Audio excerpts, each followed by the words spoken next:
This is one of the few Psalms in the Bible where the Psalm ends as it begins. In most of the Psalms, especially some of these problem and prayer Psalms, which is what this is, the writer takes you on a journey. He begins in one place, ends in another. He begins in fear. He ends in peace. He begins in sorrow and ends in joy. But that's not the case with Psalm 88. He is in a sense of anguish from start to finish. What are some of the things that you saw in the psalm as we read it? Obviously, we saw despair and abandonment, a sense of rejection from God. In the language of modern psychology, this is what we would call complete physical, emotional, and spiritual depression.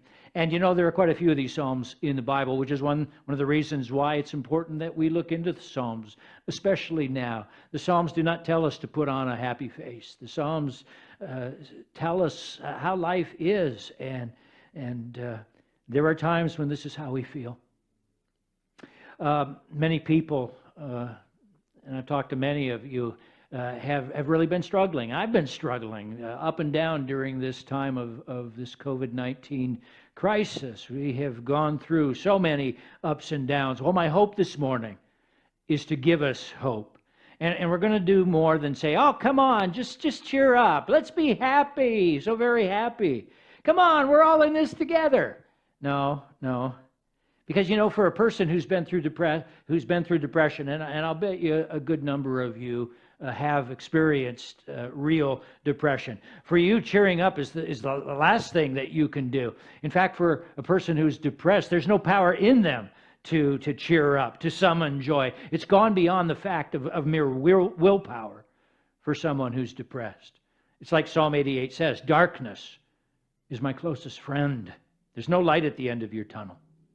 So let's talk about what depression is, what it isn't. We'll tell you what it's not. Some people believe that depression is just feeling sad. It's a time when you feel miserable. You're feeling under it a little bit. But depression is more than just feeling sad or having a bad hair day. As a person who grew up in the Midwest, January was always a tough stretch because, number one, Christmas is over, and number two, you're now in the coldest, darkest days of winter with no end in sight. Sad really is a thing, seasonal affective disorder. And then for many in the Midwest, Vlad is a thing that you feel every January. Vlad the Impaler always comes around. Vikings losing again, disorder. It happens year after year. But none of these things are real depression. I'm miserable for a while, but you know, I give it a few days. I drink a case of Mountain Dew, and I bounce back. We all feel this way from time to time.